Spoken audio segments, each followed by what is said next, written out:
Welcome to Scary Stories Night. Get ready for chilling tales that haunt your nights. Tell us in the comments where and when you're listening. Don't forget to subscribe and turn on the bell for more horror. Now, lights off. Let's begin. I know why girls at my church won't date me. One big problem I have is that I'm a Christian guy looking for a Christian girl. Like a chill Christian girl, I go to a very accepting church. My pastor has made it very clear we need to acknowledge all spiritual practices, respect all religions, and honor all gods. Very accepting, except it felt like the church was very accepting of everyone except me. I just want to be wanted. Anyway, I had been striking out pretty badly lately in the dating department, so I asked one of my good friends at the church for help. We're on a group camping trip that ends in a ball in the woods tomorrow night. A couple of minutes ago, we were all just drinking by the fire, so I sat beside her. "Yo, Bailey," I said to her. "Everyone's giving you a hard time about this ball, right? You miswrote something in the pamphlet." She rolled her eyes as I mentioned the word ball. Yes, laugh it up," Bailey said dramatically. "Everyone else has." Wait, I'm here for a question, so it's a ball, right?" I said. She rolled her eyes again at that word which I didn't understand, so I blamed it on the alcohol. "Well, I want to take a girl, but I'm not doing well in that area. It's really no big deal. You don't have to take a girl because..." "No, I want to. Help me out. How come girls at the church don't like me?" "I don't know," she shrugged. "Come on, you know everything." "Well," she slurred under the influence of alcohol, "some of my friends. You know Katie? She had like a list of reasons why we couldn't date. Like me and you. I think a lot of girls feel the same way about you. Send me a screenshot of the text, please." "No. Please, no." "Fine." I got the text later that night. The screenshot is hard to look at, but necessary. I settle in my sleeping bag for the night and pull out my phone to see her reasoning. He needs a better job. Fine. True. Perhaps a part-time PE teacher wasn't the best job. He drinks a lot. Well, okay, hold on. I had one too many Trulies one time. If you date him, who are we going to sacrifice to Baal? Now, who is Baal? Rummaging through my tent, my hands shook in the cold, and I pulled out the pamphlet for the trip tonight. Then, it all made sense. The pamphlet said, "The visit to Baal." The misspelling wasn't the missing "the." The ball should have been spelled Baal. Baal, like the ancient evil god Baal. A large number of footsteps gathered outside my tent. An impossibly loud bull's cry echoes in the distance.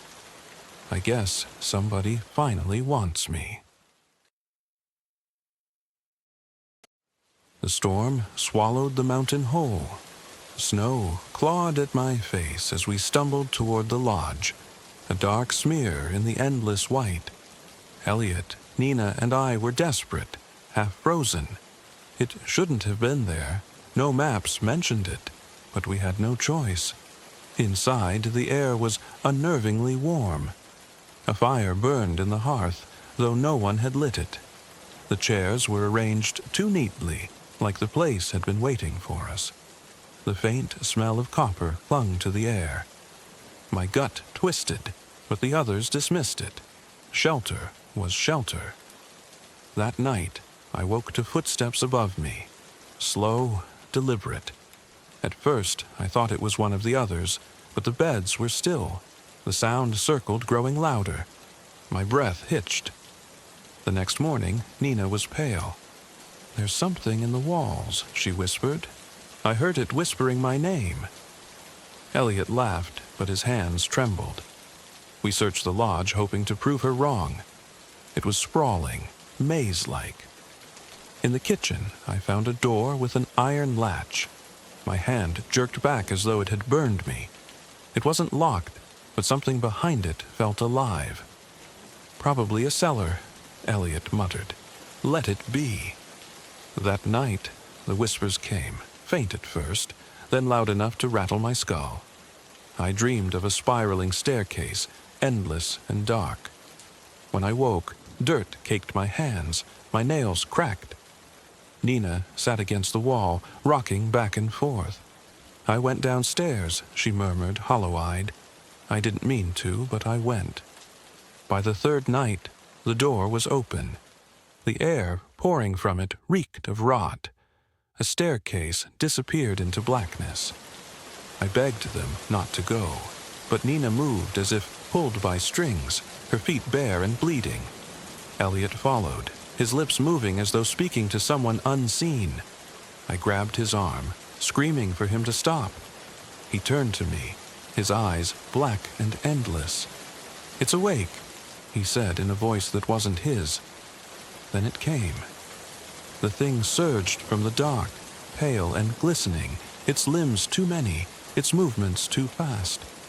Nina disappeared, her scream cut short. Elliot convulsed as it dragged him into the void.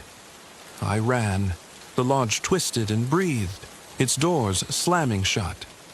When I burst into the snow, the cold hit me like a blade. I ran until the lodge was a smear against the storm. But the whispers stayed, burrowing into my skull. By morning, the mountain was wrong.